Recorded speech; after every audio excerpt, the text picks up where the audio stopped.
अस्सलाम वालेकुम। आज की वीडियो में हम जो प्यूरीन्स होती हैं उनका डेनोवो सिंथेसिस और जो उनका सेल्वेज पाथवे वो पढ़ेंगे। अब इनका प्यूरीन्स का पाथवे पढ़ने से पहले आई थॉट में जो एक जनरल कॉन्सेप्ट होता है प्यूरीन्स पिरामिडीन्स का वो दे दूं। तो जो नाइट्रोजीनियस बेसिस होती हैं जिनमें आपकी डीएनए और आरएनए में क्या कहते हैं यूज्ड अप होती हैं उनकी प्रोडक्शन में, उनमें आपकी एडेनिन गुआनिन साइटोसिन थाइमिन और यूरेसिल होती हैं। जो ये चार होती हैं डीएनए में होती हैं। आरएनए में डिफरेंस ये होता है कि थाइमिन की जगह यूरेसिल आ जाता है। जो एडेनिन और गुआनिन होती हैं वो प्यूरीन्स होती हैं। और आज हम इन्हीं के राइबोन्यूक्लियोटाइड्स की क्या कहते हैं सिंथेसिस पढ़ेंगे, आपका AMP and GMP, ADP, ATP, GMP, GATP की। उसके अलावा जो क्या कहते हैं पिरामिडीन्स इनकी हम इंशाल्लाह नेक्स्ट वीडियो में पढ़ेंगे। अब ये जो नाइट्रोजीनियस बेसिस हैं इनके साथ कोई भी पेंटोज शुगर लग जाए, राइबोस या डिऑक्सी राइबोस, तो वो दोनों आपस में मिलकर बनाएंगे न्यूक्लियोसाइड। नाइट्रोजीनियस बेस आपको पेंटोज शुगर जिसमें राइबोस या डिऑक्सी राइबोस आ गई, और साथ में फॉस्फेट ग्रुप जो राइबोस या डिऑक्सी राइबोस शुगर के 5 हाइड्रोक्सिल एंड पे जाके लगेगा, और फिर वो फॉस्फेट ग्रुप 1 2 3 जितने भी उतने लग सकते हैं वो क्या कहते हैं न्यूक्लियोसाइड मोनोफॉस्फेट, डाइफॉस्फेट या ट्राइफॉस्फेट बनाएंगे। तो इस होल स्ट्रक्चर को हम कहते हैं न्यूक्लियोटाइड। तो हम पढ़ रहे थे प्यूरीन की डिनोवो सिंथेसिस। तो डिनोवो सिंथेसिस क्या होती है? डिनोवो में आपकी ये सारी मोस्टली लिवर के अंदर होती है, मोस्टली क्या यूजुअली लिवर में ही होती है। और इसमें होता क्या है कि बेसिकली वो न्यूक्लियोटाइड्स जो कि सिंपल प्रिकर्सर से सिंथेसाइज होते हैं, वो सिंपल प्रिकर्सर्स कौन से होते हैं? ये सारे होते हैं, उनको हमने याद करना होगा। एस्पार्टेट, फॉर्मेट, ग्लूटामीन, ग्लाइसिन और CO2। और ये कहते हैं टेट्राहाइड्रोफोलेट भी होता है। जो एस्पार्टेट होते हैं वो N1 वाली क्या कहते हैं ये क्या कहते हैं बेसिकली ये जो प्रोडक्ट्स हैं ये कार्बन और नाइट्रोजन दे रहे होते हैं। जो एस्पार्टेट है वो N1 जगह पे अपना नाइट्रोजन देता है। फॉर्मेट जो है वो कार्बन 2 और कार्बन 8 देता है। ग्लूटामीन नाइट्रोजन 3 और 9 देता है। ग्लाइसिन कार्बन 4 कार्बन 5 और 7 पोजीशन पर नाइट्रोजन देता है। और जो CO2 होता है वो क्या कहते हैं कार्बन नंबर 6 देता है। ये समझ नहीं आ रही होगी, ये मैं डायग्राम से समझा देता हूँ। बेसिकली ये चीज़ है कि जो नाइट्रोजन नंबर 1 है वो एस्पार्टेट दे रहा है, जो नाइट्रोजन 4 और नाइट्रोजन 9 है ये ग्लूटामीन दे रहे हैं, सॉरी नाइट्रोजन 3।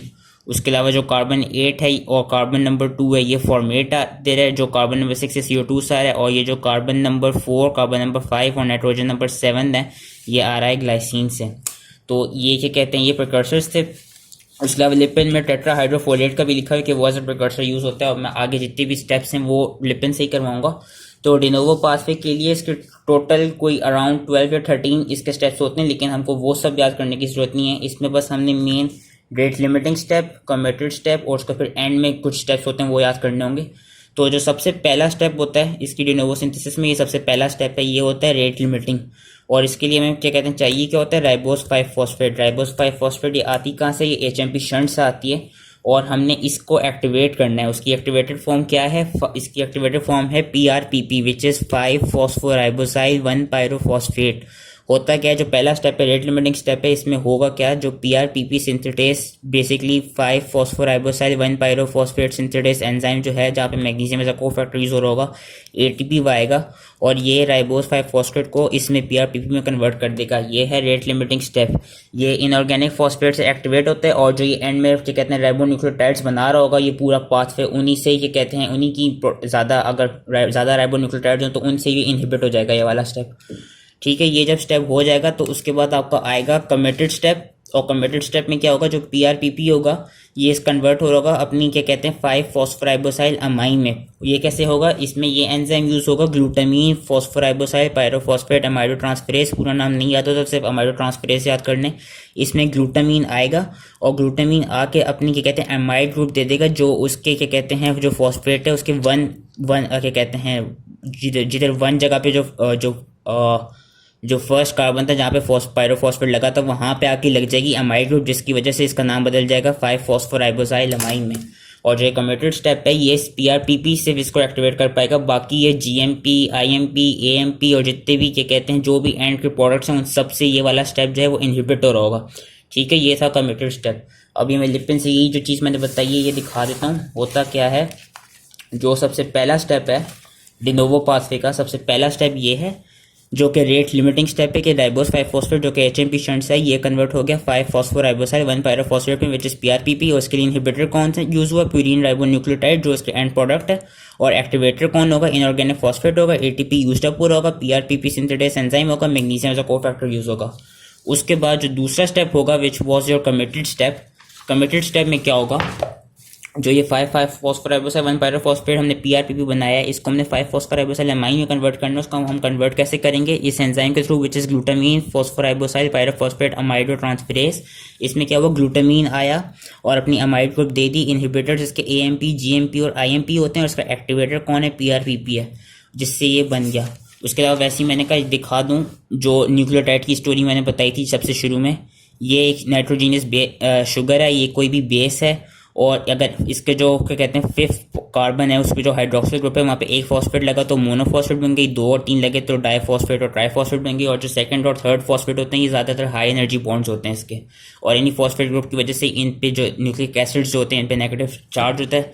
तो इसी वजह से ये कहते हैं इस पूरे आरएनए डीएनए का नेगेटिव चार्ज यही फॉस्फेट ग्रुप प्रोवाइड कर रही होती हैं। तो अब हमने जो इसका सेकंड स्टेप था वो कर दिया, 5 फॉस्फोराइबोसाइलामाइन बना दिया। अब इसके बाद ये जितने भी ये सारे स्टेप्स हैं ना, ये हमने याद नहीं करने, इसमें बस ये पता होना चाहिए कि जितने भी आगे स्टेप्स होंगे जब तक आईएमपी नहीं बन जाता, विच इज आइनोसिन 5 मोनोफॉस्फेट, और यही आपका पेरेंट न्यूक्लियोटाइड है जो देगा एएमपी और जीएमपी, हम अभी आगे करेंगे। तो यहाँ से लेके यहाँ तक के स्टेप्स याद नहीं करने हमने, बस में ये पता होना चाहिए कि इन सारे स्टेप्स में टोटल 4 एटीपी यूज़ होंगे और दो N10 फॉर्माइल टेट्राहाइड्रोफोलेट यूज होंगे। जो N10 फॉर्माइल टेट्राहाइड्रोफोलेट है ये बेसिकली 1 कार्बन कंपाउंड दे रहा होगा, और जो एटीपी है वो एनर्जी प्रोवाइड कर रहा होगा। जो डेनोवो पाथवे होते हैं वो क्या कहते हैं, सबसे ज़्यादा एनर्जी वाला पाथवे यूज होता है, क्योंकि इसमें टोटल 6 एटीपी यूज अप होते हैं इस प्यूरिन की सिंथेसिस के लिए थ्रू डेनोवो पाथवे। तो 4 एटीपीज जो मैंने बाद में बताए थे, एक यहाँ हो रहा है, एक यहाँ हो रहा है, एक यहाँ हो रहा है और एक यहाँ हो रहा है, और जो 2 मैंने N10 फॉर्माइल टेट्राहाइड्रोफोलेट बताए थे वो एक यहाँ हो रहा है और एक यहाँ हो रहा है। उसके अलावा एटीपीज एक हमने देखा था कि शुरू वाले स्टेप में भी यूजअप हुए थे, और हम अभी देखेंगे कि एंड में भी यूजअप होता है। तो हमने आईएमपी बनाना है। IMP is a parent precursor inosine 5 monophosphate. जब आईएमपी बन गया तो उसके बाद क्या होगा, जो ये आईएमपी है अब ये या तो एएमपी बनाएगा या जीएमपी बनाएगा, जो कि प्यूरिन न्यूक्लियोटाइड्स थे जिनकी हमने फॉर्मेशन करनी थी। एएमपी के लिए क्या होगा कि जो आईएमपी है ये फर्स्ट कन्वर्ट होगा एडेनाइलोसक्सिनेट में with the help of enzyme adenylosuccinate synthetase, और यहाँ पे एस्पार्टेट आएगा और जीटीपी आएगा। और फिर जो एडेनाइलोसक्सिनेट है ये कन्वर्ट हो जाएगा with the help of enzyme adenylosuccinate lyase into AMP. IMP से एएमपी कैसे बना? एडेनाइलोसक्सिनेट सिंथेटेस एंजाइम के थ्रू, और एस्पार्टेट और जीटीपी के थ्रू कन्वर्ट हुआ एडेनाइलोसक्सिनेट में, फिर थ्रू लाइएस कन्वर्ट हुआ वो एएमपी में और उसने फ्यूमेरेट निकाल दिया। अब जीएमपी में कैसे कन्वर्ट होगा? जो आईएमपी होगा वो through help of enzyme IMP dehydrogenase है, तो यहाँ पे एक एनएडी यूज होगा, इससे ये कन्वर्ट होगा ज़ैंथोसिन मोनोफॉस्फेट में। फिर ज़ैंथोसिन मोनोफॉस्फेट क्या करेगा? With the help of glutamine, with the help of ATP and with the help of enzyme GMP synthetase convert हो जाएगा जीएमपी में, विच इज गुआनोसिन मोनोफॉस्फेट। इन दोनों में हम देख सकते हैं कि एएमपी की फॉर्मेशन के लिए आपको एज अ एनर्जी कंपाउंड जो चाहिए वो जीटीपी चाहिए, और जीएमपी के लिए जो एज अ एनर्जी कंपाउंड चाहिए वो एटीपी चाहिए। तो ये चीज़ हमें याद रखनी है कि एएमपी के लिए जीटीपी यूज़ हो रहा है और जीएमपी के लिए एटीपी यूज़ हो रहा है, उसका उलट। और इसमें जो क्या कहते हैं अमाइनो एसिड यूज़ हो रहे हैं वो हमने याद रखना है कि एएमपी है, ए से स्टार्ट हो रहा है, तो यहाँ पे एस्पार्टेट आएगा, इसमें भी ए है, एस्पार्टेट में भी और एएमपी में भी। और जो जीएमपी है ये जी से स्टार्ट हो रहा है, तो यहाँ पे जो अमाइनो एसिड आएगा वो ग्लूटामीन आएगा, जो कि जी से स्टार्ट हो रहा है। ठीक है, ये इसका अब ये पूरा पाथवे था आपका जो राइबोन्यूक्लियोटाइड्स का थ्रू डिनोवो सिंथेसिस। और इसमें हमने देख लिया 6 एटीपी कैसे यूज अप हुए। एक तो एटीपी या तो यहाँ यूज़ हो रहे हैं या यहाँ पे यूज़ हो रहा है अगर हम एएमपी की प्रोडक्शन कर रहे हैं, 4 इधर हो रहे थे और फिर एक शुरू वाले स्टेप में हुआ। ये थी डिनोवो पाथवे। अब हम कर लेते हैं सेल्वेज पाथवे। सेल्वेज पाथवे क्या होता है कि सेल्वेज पाथवे में basically nucleotides are synthesised from purines produced by degraded DNA and RNA. जो ऑलरेडी डीएनए और आरएनए प्रेजेंट थी आपकी बॉडी में, जब वो डिग्रेड हो गई तो उससे जो प्यूरिन्स निकली, अब उन्हीं प्यूरिन्स को हम यूज़ करके थ्रू सेल्वेज पाथवे हम उनको वापस राइबोन्यूक्लियोटाइड्स में कन्वर्ट कर सकते हैं। और इसमें मैंने लगा ये लेस एक्सपेंसिव है क्योंकि इसमें इतने एटीपीज यूज अप नहीं होते। इसमें भी पीआरपीपी यूज अप हो रहा होगा। इसमें क्या होगा कि अब वो जो नाइट्रोजनस बेस थी, वो जो भी डीएनए आरएनए थी उसको हमने डिग्रेड कर दिया, अब उससे एक नाइट्रोजनस बेस निकल गई, एडेनिन, ग्वानिन या हाइपोजेंथीन थी वो निकल गई। अब होगा क्या, जो एडेनिन होगा वो through this enzyme adenine phosphoriboside transferase convert हो जाएगा एएमपी में, पीआरपीपी यहाँ पे यूज्ड अप होगा और पीआरपीपी कन्वर्ट हो जाएगा पायरोफॉस्फेट में। अब जो पायरोफॉस्फेट है ये थ्रू एंजाइम पायरोफॉस्फेटेज हाइड्रोलाइज हो जाएगा, जिसकी वजह से ये तीनों स्टेप्स इरिवर्सिबल होंगे क्योंकि ये ज़्यादा एनर्जी प्रोड्यूस करते हैं। जो पायरोफॉस्फेट जब पायरोफॉस्फेटेज के थ्रू हाइड्रोलाइज होते हैं तो सबसे ज़्यादा एनर्जी प्रोड्यूस करते हैं, इसलिए इरिवर्सिबल स्टेप है। ठीक है, एडेनिन को एएमपी में कन्वर्ट करने के लिए कौन सा एंजाइम यूज हुआ, adenine phosphoriboside transferase, GMP guanine और हाइपोजेंथीन को क्या कहते हैं कन्वर्ट थ्रू जीएमपी और आईएमपी रिस्पेक्टिवली कन्वर्ट करने के लिए ये एंजाइम यूज होगा जिसका नाम है हाइपोजेंथीन ग्वानिन फॉस्फोराइबोसाइड ट्रांसफरेज, जिसको हम एचजीपीआरटी भी कहते हैं। इसमें क्या होगा, जो ग्वानिन है वो जीएमपी में कन्वर्ट होगी with the help of this enzyme HGPRT, और उसमें भी पीआरपीपी यूज पूरा होगा और वो पायरोफॉस्फेट दे रहा होगा। जो हाइपोजेंथीन होगी वो कन्वर्ट हो जाएगी आईएमपी में, and IMP as we know it's a parent precursor of AMP और जीएमपी, ये हमने अभी देख लिया था। तो ये भी with the help of this enzyme convert हो जाएगी आईएमपी में। और सेल्वेज पाथवे इंपॉर्टेंट क्यों है, ये इंपॉर्टेंट इसलिए है क्योंकि सिर्फ एरिथ्रोसाइट्स और ब्रेन में होता है। जो डिनोवो पाथवे था वो आपका लिवर में यूजली हो रहा था, वैसे भी और बाकी जगहों पे भी वो हो सकता था, लेकिन जो सेल्वेज पाथवे वो सिर्फ आपका रेड ब्लड सेल्स और ब्रेन में हो रहा है, तो इसलिए हम देख सकते हैं ये इंपॉर्टेंट है। और इसमें एक और बात मैं बताना भूल गया कि इन सेल्वेज पाथवे के लिए होता है कि जो भी न्यूक्लियोटाइड होता है वो जब जा रहा होता है तो पहले वो अगर एरिथ्रोसाइट या ब्रेन में जब जा रहा होगा उनके सेल्स के अंदर, तो उससे पहले वो उनकी सेल मेम्ब्रेन में कुछ न्यूक्लियोसाइडेसिस होंगे जिससे वो न्यूक्लियोसाइड में कन्वर्ट हो जाएगा, फिर अंदर जाके वो न्यूक्लियोटाइड वापस with the help of nucleotide kinase convert हो जाएगा न्यूक्लियोटाइड्स में। ये एक बस एक्स्ट्रा इन्फो थी, ये चैटर्जी में लिखी हुई थी।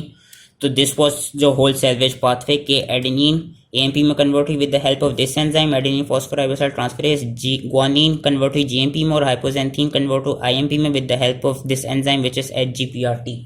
अब हम इनसे रिलेटेड क्लिनिकल्स पढ़ते हैं। सबसे पहले हम जो डिनोवो पाथवे था उससे रिलेटेड पढ़ लेते हैं। जो डिनोवो पाथवे है वो आपका इनहिबिट क्या कहते हैं सल्फोनामाइड ड्रग्स, ये मैंने यहाँ लिखा भी था सल्फोनामाइड, और क्या कहते हैं फॉलिक एसिड एनालॉग्स, इनसे ये इनहिबिट हो सकता है।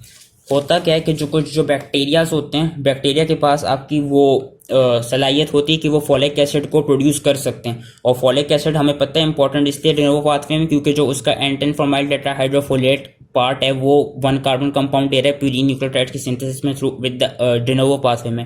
अब बैक्टीरिया की खास बात ये कि वो उसको फॉलिक एसिड खुद सिंथेसाइज कर सकते हैं, जो ह्यूमंस हैं हम सिंथेसाइज नहीं कर सकते। तो क्या कहते हैं हम पे ये वाले ड्रग्स एक्ट नहीं करेंगे। इन ड्रग्स का काम क्या होता है, जो पापा एनालॉग्स होते हैं जो कि सल्फोनामाइड ड्रग्स होते हैं, इनका काम क्या होता है कि they are structural analogues of para amino benzoic acid and they competitively inhibit bacterial synthesis of folic acid. इससे होगा क्या, जब ये क्या कहते हैं कंपेटिटिवली इनहिबिट करेंगे तो बैक्टीरिया जो है वो फॉलिक एसिड अपनी सिंथेसाइज नहीं कर पाएगा। जब उसके अंदर फॉलिक एसिड नहीं आ पाएगी तो फिर उसकी जो प्यूरिन्स हैं वो नहीं बन पाएंगी। ह्यूमंस में ये क्यों इतना इंपॉर्टेंट, इसलिए नहीं क्योंकि humans can not synthesise folic acid and must rely on external sources of this vitamin, therefore sulphur drugs do not interfere with human purine synthesis. लेकिन बैक्टीरिया की जो प्यूरिन सिंथेसिस है अगर हम उसको रोकने के लिए ये ड्रग्स दें तो वो इनहिबिट हो जाएगी। क्यों? क्योंकि बैक्टीरिया के पास सलाहियत है कि they can synthesise folic acid. तो पैबा एनालॉग्स की बस यही एक स्टोरी थी। मेन जो स्टोरी है जो कि ह्यूमंस के सेल्स को भी, जो ह्यूमन सेल्स हैं जो प्यूरिन्स को सिंथेसाइज करें डिनोवो और उसको भी डिस्टर्ब कर सकती है, वो है आपके फॉलिक एसिड एनालॉग्स। उसमें आपका बेसिकली मेथोट्रेक्सेट आ जाता है जो कि एंटी कैंसर ड्रग है। होता क्या है, जब भी कोई कैंसर सेल आता है वी नो कि वो ये कहते हैं स्पॉन्टेनियसली ही बल्कि बहुत जल्दी ही वो क्या कहते हैं मल्टीप्लाई और डिवाइड कर रहा होता है। तो उनको रोकने के लिए उस मेटास्टेसिस जो प्रोसेस होता है उसको रोकने के लिए हम एंटी कैंसर ड्रग्स देते हैं जिसमें मेथोट्रेक्सेट सबसे ज़्यादा यूज़ होता है।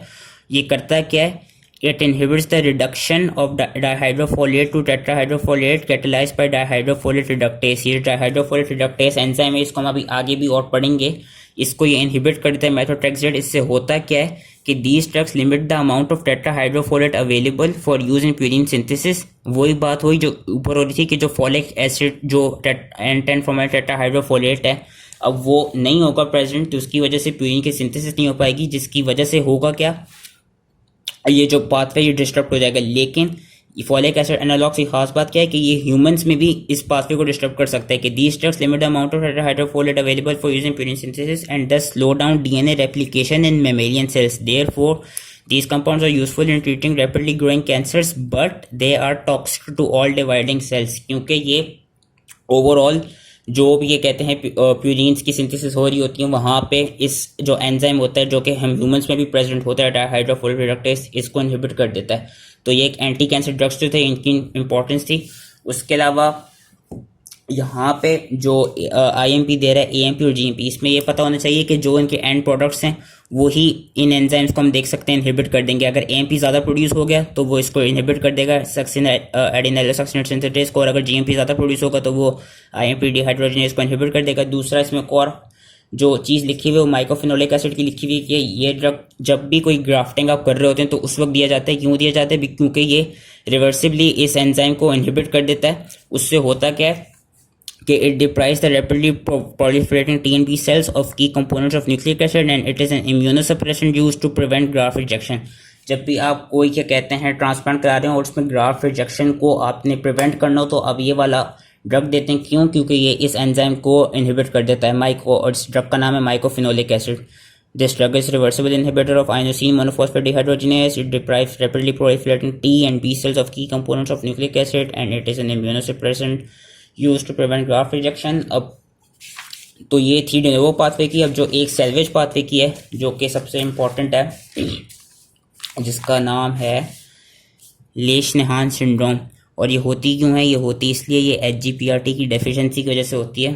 ये जो कि ये वाला एंजाइम था, जब इसकी डेफिशिएंसी होगी तो होगा क्या, जो ग्वानिन है वो जीएमपी में कन्वर्ट नहीं हो पाएगा और जो हाइपोजेंटीन है वो आईएमपी में कन्वर्ट नहीं हो पाएगा। इससे क्या होगा, जो आपकी प्यूरीन्स हैं वो सेल्वेज पाथवे के थ्रू नहीं बन पाएंगी और पीआरपीपी जो है वो सबसे ज़्यादा क्या कहते हैं, फिर उसकी अवेलेबिलिटी जो उसकी कॉन्सेंट्रेशन होगी वो ज़्यादा से ज़्यादा बढ़ती होगी।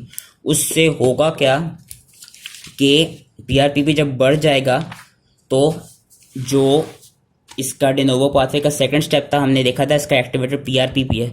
इससे ये होगा कि प्यूरीन्स की सेल्वेज पाथवे के थ्रू नहीं हो पाएगी सिंथेसिस, लेकिन डेनोवो पाथवे के थ्रू बहुत ज़्यादा सिंथेसिस होने लग पाएगी। क्योंकि जीएमपी आईएमपी बन नहीं पा रहे होंगे तो वो किस तरह, और जब आईएमपी नहीं बनेगा तो पेरेंट एएमपी जो कि पेरेंट प्रिकर्सर है एएमपी और जीएमपी का, तो एएमपी जीएमपी नहीं बना पाएगा। तो उससे होगा क्या, जो डिनोवो पाथवे सबसे ज़्यादा क्या कहते हैं एक्टिवेट हो जाएगा, जिसकी वजह से क्या होगा, ये वाला एंजाइम्स जो कि glutamine phosphoribosyl pyrophosphate amido transferase था जो कि कमिटेड स्टेप का था, ये सबसे ज़्यादा एक्टिवेट हो जाएगा। इसकी वजह से क्या होगा, सबसे ज़्यादा प्यूरीन्स बनेंगी। जब सबसे ज़्यादा प्यूरीन्स इसके थ्रू बन पाएंगी तो उससे होगा क्या, बंदे को गाउट हो सकता है। क्योंकि जो प्यूरीन्स है वो हम अभी आगे भी देखेंगे यूरिक एसिड में डिग्रेड होती हैं। तो उसमें होता क्या है कि इसकी अगर डेफिशिएंसी होगी एंजाइम की तो excessive amounts of uric acid produce होंगे जो कि प्यूरिन डिग्रेडेशन का एंड प्रोडक्ट है। और होगा क्या, lack of this salvage pathway cause increase PRPP, जो मैंने अभी बताया, जिसकी वजह से आईएमपी जीएमपी के लेवल्स कम होंगे। एज अ रिजल्ट ये जो स्टोरी मैं अभी बता चुका हूँ, जो जीपैड जो कि अमाइडो ट्रांसफरेज एंजाइम था उसका सबस्ट्रेट जो कि पीआरपीपी था वो ज़्यादा हो जाएगा, जिसकी वजह से क्या कहते हैं डिनोवो प्यूरिन्स की सिंथेसिस ज़्यादा होगी। इससे क्या होगा, हाइपर यूरिसीमिया हो जाएगा क्योंकि ज़्यादा यूरिक एसिड बन रहा होगा, जिसकी वजह से यूरिक एसिड स्टोन्स बन सकते हैं किडनीज में, आपके यूरेट क्रिस्टल डिपॉजिट हो सकते हैं जॉइंट्स में, जिससे गाउटी आर्थराइटिस हो जाएगा। और दूसरा क्या होगा, इससे क्या कहते हैं मोटर डिसफंक्शन होती है, कॉग्निटिव डेफिसिट्स होती हैं एंड बिहेवियरल डिस्टर्बेंसेस होती है like self mutilation. Self mutilation में क्या होता है कि बंदा अपनी लिप्स या अपनी फिंगर्स को काट रहा होगा। और ये चीज़ क्यों हो रही होगी, क्योंकि हमने देखा था ये पाथवे आपका ब्रेन में सबसे ज़्यादा इंपॉर्टेंट था। तो जब ब्रेन में पास में नहीं हो रहा होगा, इसलिए हमको ये मेंटल डिस्टर्बेंसेस है, जिस तरह मोटर डिस्फंक्शन कॉग्निटिव डेफिसिट्स मिल रहे हैं, ये इसीलिए मिलेंगे क्योंकि जो सेल्वेज पाथवे वो ब्रेन में नहीं हो रहा होगा। ये थी इंपॉर्टेंस लेशनेहान सिंड्रोम की। एक चीज़ जो मैं बताना भूल गया, जब भी डिनोवो पाथवे या सेल्वेज पाथवे से एएमपी जीएमपी बन गए तो वो अपना डाइफॉस्फेट्स और ट्राइफॉस्फेट्स में कन्वर्ट होंगे with the help of these two enzymes, nucleoside monophosphate kinase and nucleoside diphosphate kinase. AMP GMP जो डिनोवो और सेल्वेज पाथवे से बना वो फिर with the help of enzyme nucleoside monophosphate kinase convert होगा अपने डाइफॉस्फेट्स में, जिस तरह हम देख सकते हैं कि जीएमपी जीडीपी में हो गया और एएमपी एडीपी में हो गया। फिर यही एडीपी और जीडीपी कन्वर्ट हो जाएंगे एटीपी और जीटीपी में with the help of enzyme nucleoside diphosphate kinase. दूसरा सेल्वेज पाथवे की एक और बात, लास्ट पार्ट जो मैं बताना भूल गया, जो एडिनोसिन है वो वाहिद प्यूरिन न्यूक्लियोसाइड है जो कि क्या कहते हैं सेल्वेज पाथवे में जा सकती है। इसके अलावा जो आपकी ये कहते हैं ग्वानोसिन है, वो ग्वानोसिन और जो आई थिंक जेंथोसिन जो है वो सेल्वेज पाथवे में नहीं जा सकती। सिर्फ एडिनोसिन ही वाहिद प्यूरिन न्यूक्लियोसाइड है जो कि with the help of enzyme adenosine kinase के थ्रू कन्वर्ट हो जाता है एएमपी में। इसलिए ये वाला क्या कहते हैं, इसलिए सिर्फ यही वाली प्यूरिन न्यूक्लियोसाइड आपकी सेल्वेज पाथवे में जा सकती है। बस एक इंपॉर्टेंट चीज़ थी, इसको याद रखना ज़रूरी था। So that was it. I hope इसने समझ में आ गया हो एंड थैंक यू।